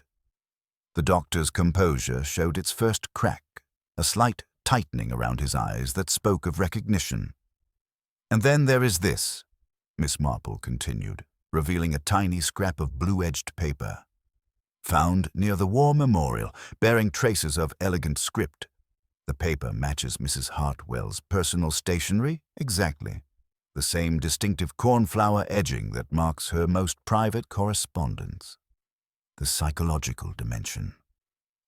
But evidence, however compelling, tells only part of the story, Miss Marple observed, her tone growing even gentler as she approached the heart of the matter. The real question is not just who placed that letter, but why it was necessary to orchestrate such an elaborate revelation. And for that, we must look back 23 years, to a young medical student who assisted with certain delicate arrangements during wartime. Dr. Pemberton's careful neutrality finally cracked entirely. I was barely qualified, he said, his voice carrying the weight of long-suppressed grievance. Eager to help, desperate to please established families who spoke with such authority about what was best for everyone involved. I believed their assurances that the arrangements were temporary, that the children would be reunited when circumstances permitted. But circumstances never did permit such reunion, Miss Marple continued with infinite compassion. And as the years passed, you began to understand that what you had facilitated was not temporary protection, but permanent separation designed to preserve social respectability at the expense of human bonds. Mrs. Hartwell's confession. The accusation hung in the air with the weight of moral judgment, and Mrs. Hartwell's carefully maintained composure finally shattered under its pressure. You don't understand the position we were in, she said, her voice breaking with the desperation of someone whose justifications were crumbling. Edward was returning to the front. There was every chance he wouldn't survive the war. There was no possibility of marriage, no future for the children that wouldn't have destroyed everyone involved. The arrangements we made were the kindest possible under impossible circumstances. Kindest for whom? Charles Dampier's intervention carried the quiet authority of someone who had spent years researching truths that others had worked to conceal. Your family's reputation was preserved, certainly. But Susan and I grew up believing ourselves orphans, separated from each other and from any knowledge of our true heritage. We lived our entire lives as strangers to our own history. Dr. Pemberton's justice, the doctor's confession, when it finally came, revealed the methodical nature of what he had orchestrated over 15 years of careful observation and preparation. I returned to Little Wickham with every intention of simply practicing medicine and letting the past remain buried. But watching Mrs. Hartwell's position in the community, seeing how she had built her reputation on the foundation of secrets that had caused such pain to others, it became increasingly difficult to maintain professional detachment. He straightened in his chair, meeting Miss Marple's gaze directly for the first time. When Charles began making inquiries about his family history, I saw an opportunity for what I considered justice. The letter placement was calculated to create maximum impact while providing the evidence necessary to support his legitimate claims for acknowledgement. The Georgian teapot was chosen deliberately, Miss Marple observed with quiet understanding. It represented everything Mrs. Hartwell valued most: family tradition, social position, carefully maintained respectability. Using it as the vehicle for revelation was both symbolic and devastatingly effective. The moral complexity. "Yet there is a difference, Doctor," Miss Marple continued, her voice carrying the gentle firmness that had guided countless similar confrontations between seeking justice and orchestrating revenge. Your methods, while effective, caused considerable pain to those who were perhaps more victims of circumstance than architects of deliberate cruelty. Dr. Pemberton's response revealed the depth of his long-held resentment. For 23 years, those who made the decisions slept peacefully while the children they separated lived with the consequences. I simply ensured that the truth could no longer be quietly managed or filed away. But in doing so, Miss Marple replied with infinite gentleness, "You forgot that people are more complex than the roles they play in our grievances. Mrs. Hartwell may have participated in decisions that caused pain, but she also carried the weight of those decisions for more than 2 decades. Susan became not just the instrument of discovery, but a victim of village suspicion that your careful orchestration encouraged." The resolution. Constable Matthews, who had been listening with growing astonishment, finally found his official voice. "Dr. Pemberton, I must ask you to accompany me.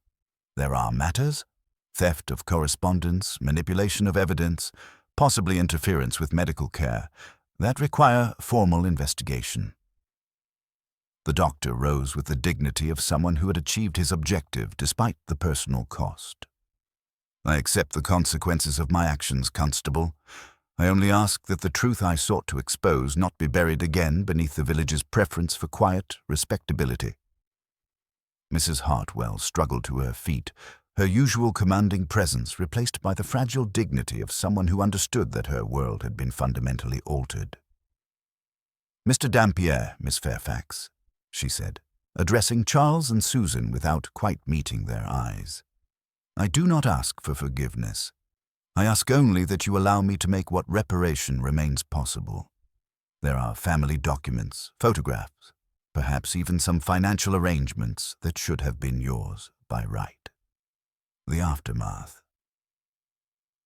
As the formal proceedings concluded and the participants dispersed to contemplate the implications of what had been revealed, Miss Marple remained in the vicarage drawing room, reflecting on the curious ways in which justice operated in human affairs. The letter hidden at the bottom of the teapot had indeed served its purpose as catalyst, but the real resolution lay not in dramatic revelation, but in the slow, difficult work of rebuilding relationships on foundations of truth rather than convenient deception. Dr. Pemberton's campaign of delayed justice had achieved its objective, but at considerable cost to his own position and the community's faith in established authority. Mrs. Hartwell would face the social consequences of revelations that stripped away carefully constructed justifications for decisions made during a time of genuine crisis. Charles and Susan would begin the complex process of understanding their true family history, while deciding how much of the past they wished to embrace or forgive. Miss Marple's reflection. The Georgian teapot, restored to its place of honor, would continue to serve afternoon tea to Little Wickham's residents, but it would forever carry the memory of secrets that had been hidden in its depths and the dramatic circumstances of their revelation. Some vessels, Miss Marple reflected as she gathered her knitting, were meant to hold more than mere refreshment. They became repositories of human complexity, witnesses to the intricate ways in which past and present remained forever intertwined. The village would heal, as villages always did, but it would be a different kind of peace. one built on acknowledged truth rather than comfortable deception.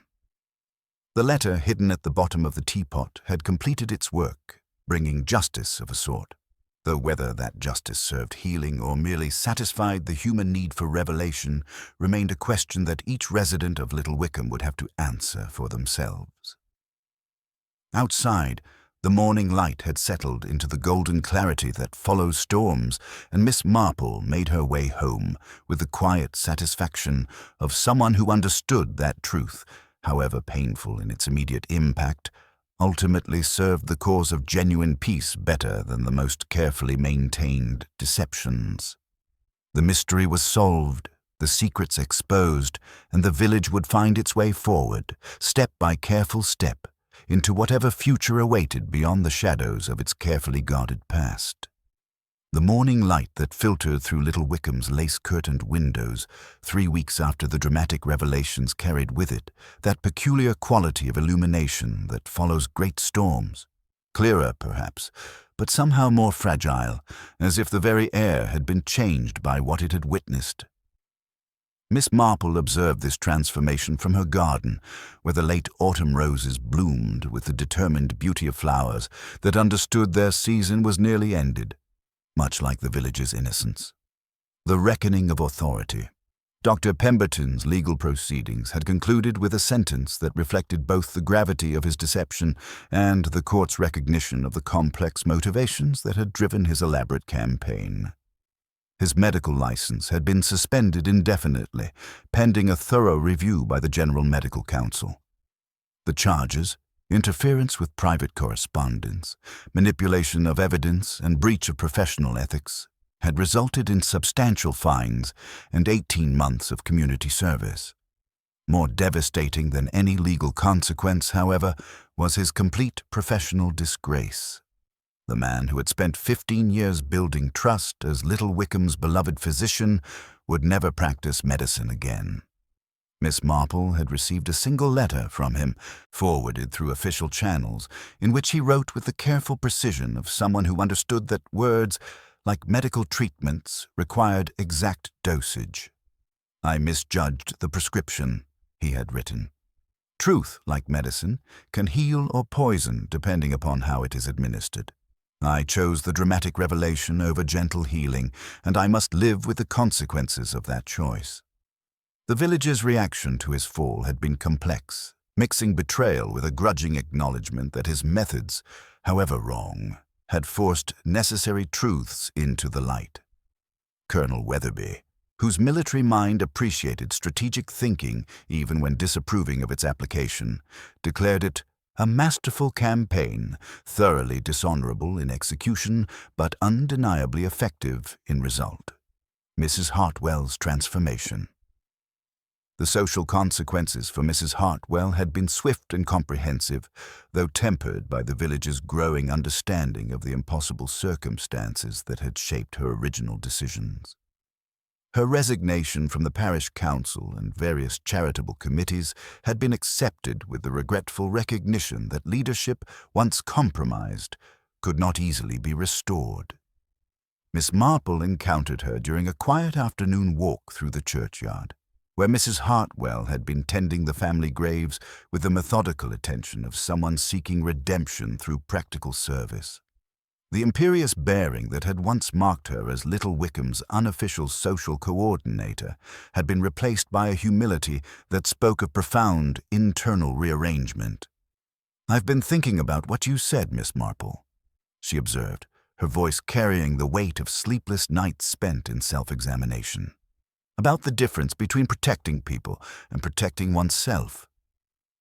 I spent so many years believing I had acted from kindness, but I'm beginning to understand that much of what I called protection was actually preservation of my own comfort with the arrangements we had made."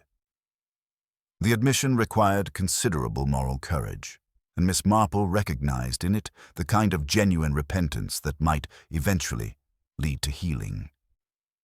Mrs. Hartwell had begun the delicate process of making amends, providing Charles and Susan with family documents, photographs, and a carefully written account that acknowledged their father's identity and their rightful place in the Hartwell family history. The Georgian teapot, restored to its place of honor, now served as a daily reminder of secrets exposed rather than a symbol of carefully maintained respectability. The siblings' discovery. Charles and Susan's journey of mutual discovery had proceeded with the careful deliberation of people learning to trust relationships that had been denied them for more than 2 decades.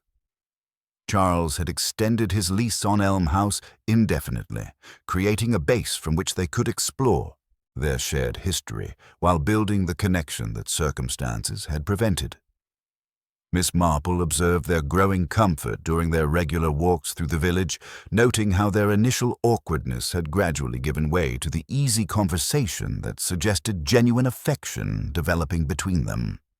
Susan's transformation was particularly remarkable. The nervous anxiety that had marked her early days in Little Wickham had settled into quiet confidence as she learned to navigate her newfound identity as both Fairfax and Hartwell. "It's curious," Susan confided to Miss Marple during a visit to Rosemary Cottage, "to discover that you're not who you thought you were, yet somehow feel more yourself than ever before." She spoke of plans to remain in Little Wickham permanently, her position with Mrs. Ashford having evolved into something approaching family relationship, while Charles contemplated establishing a more permanent presence in the village where his father had been born. The village's adjustment. Little Wickham's response to the revelations had followed the predictable pattern of communities forced to confront uncomfortable truths about their most respected members. The initial shock had given way to a more nuanced understanding of the wartime circumstances that had created such impossible choices, though the village's faith in established authority had been permanently altered. Mrs. Henderson, whose organizational efficiency had made her privy to many of the aftermath's details, found herself serving as an unofficial counselor to residents struggling with questions about their own family histories. "It's remarkable how one revelation can make people question everything they thought they knew," she observed to Miss Marple. "We've had more requests for baptismal records in the past 3 weeks than in the previous 3 years combined." The parish records, once regarded as merely historical curiosities, had become the subject of considerable scrutiny as other families wondered what arrangements might have been made during those chaotic wartime years. The vicar, profoundly shaken by the discovery of secrets so long hidden within his parish, had dedicated several sermons to themes of forgiveness, truth, and the enduring power of compassion. The deeper lessons. As autumn deepened into the promise of winter, Miss Marple reflected on the curious ways in which human affairs echoed the patterns of the natural world. The letter hidden at the bottom of the teapot had served as a seed of truth, planted in the fertile soil of village curiosity and watered by the accumulated resentments of more than 2 decades.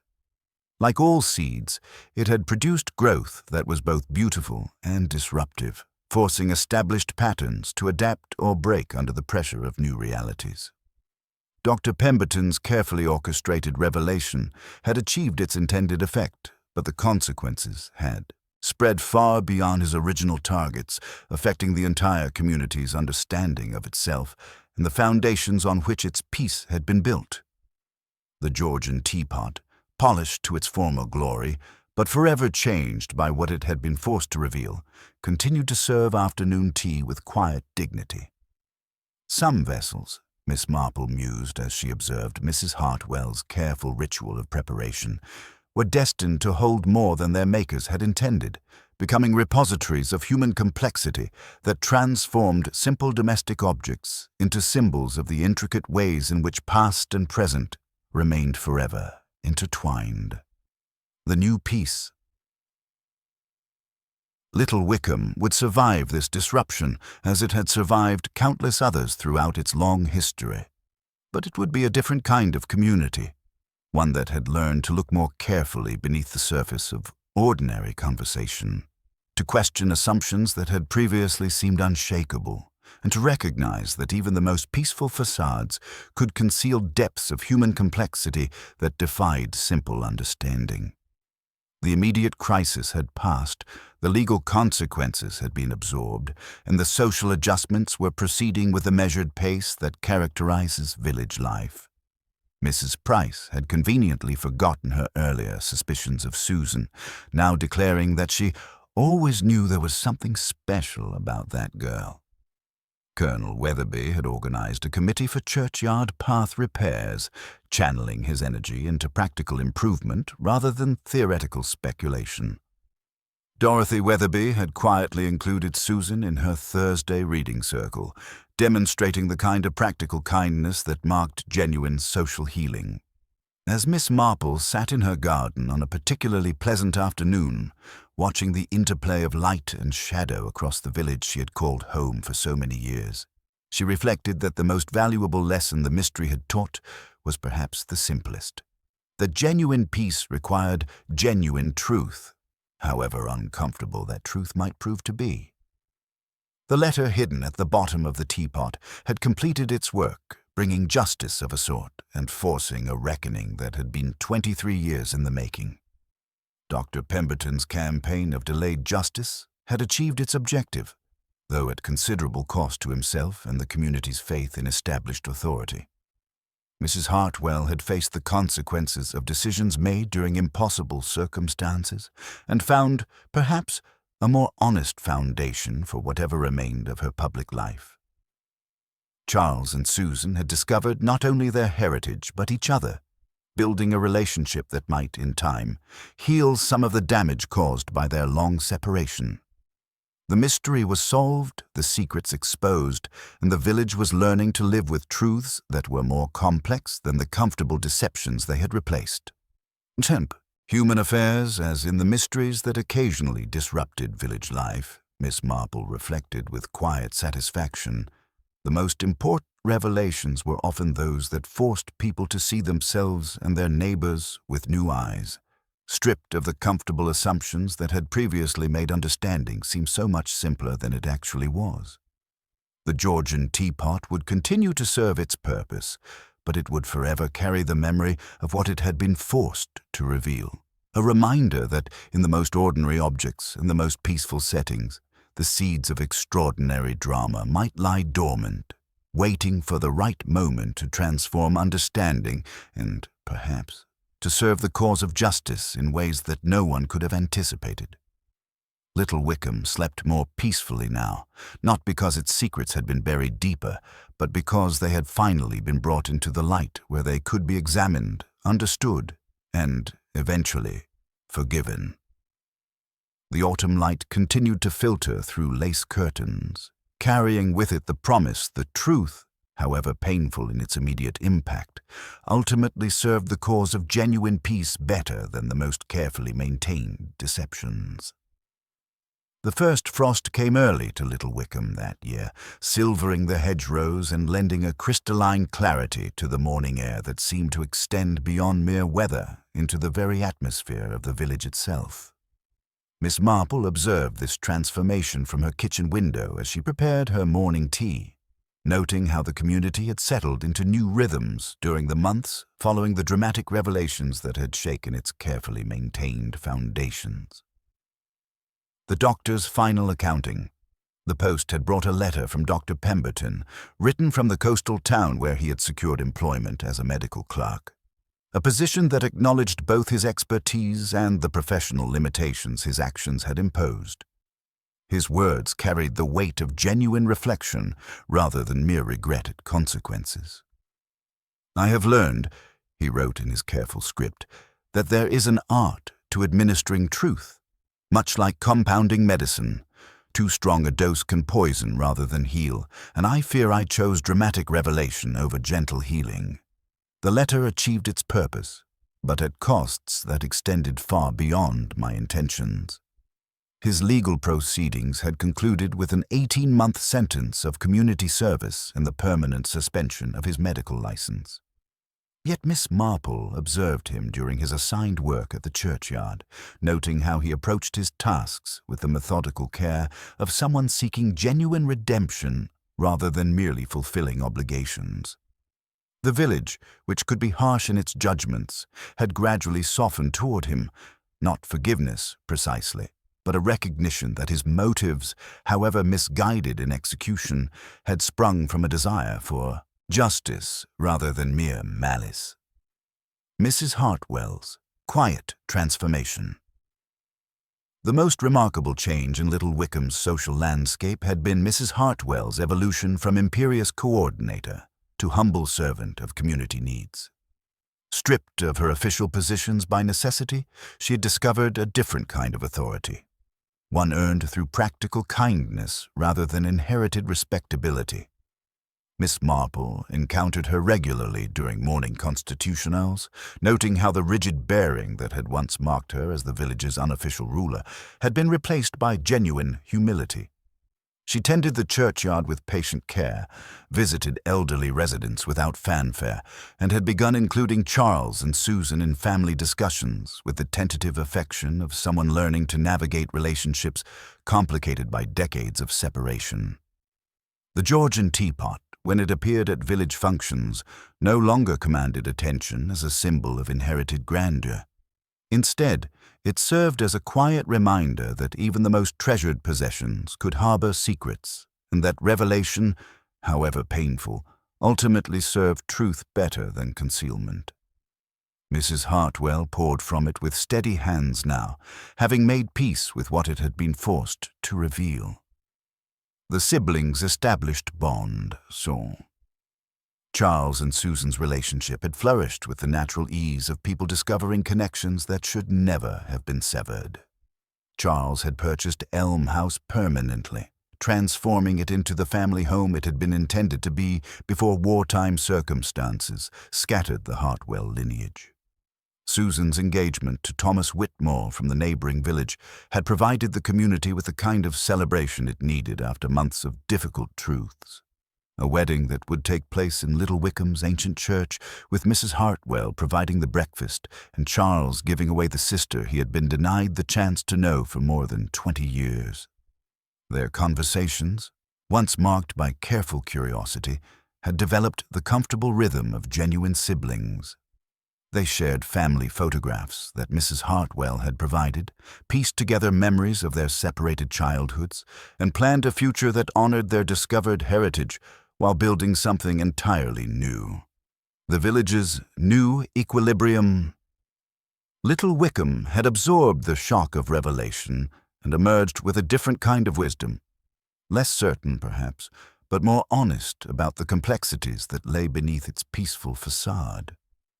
Mrs. Henderson had assumed many organizational responsibilities, but with a lighter touch that encouraged participation rather than commanding it. The parish council had restructured to include younger voices, while various committees had discovered that distributed leadership often proved more effective than centralized authority.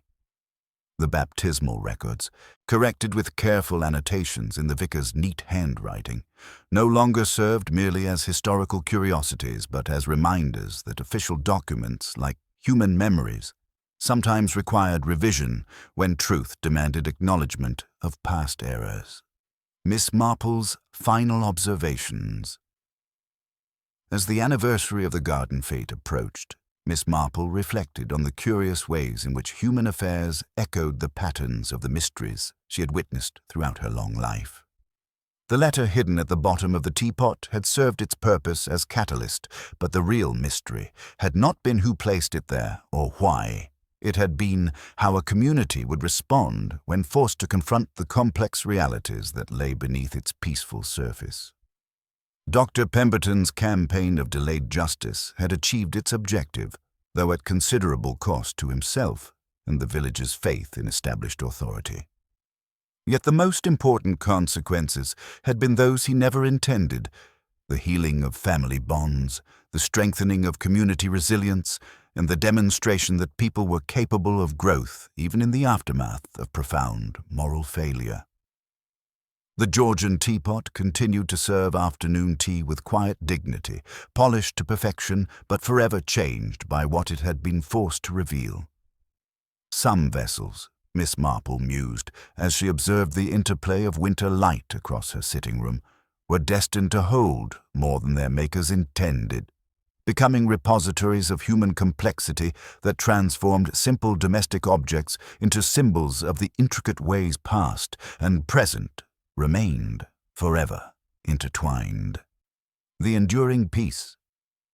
Little Wickham would continue to host garden fetes, serve tea from Georgian silver, and maintain the rhythms of rural life that had sustained it through centuries of change. But it would do so with the hard-won wisdom that genuine peace required genuine truth, however uncomfortable that truth might prove to be. The obvious suspect had been pursued and eliminated. The real architect of events had faced appropriate consequences, and the village had learned to build its tranquility on foundations of acknowledged reality rather than comfortable deception. As evening settled over the village, Miss Marple prepared her own simple tea in her modest brown pot. Unpretentious, faithful, incapable of producing drama. Outside, the winter darkness carried with it the promise that spring would bring new life to a community that had learned to face its shadows honestly.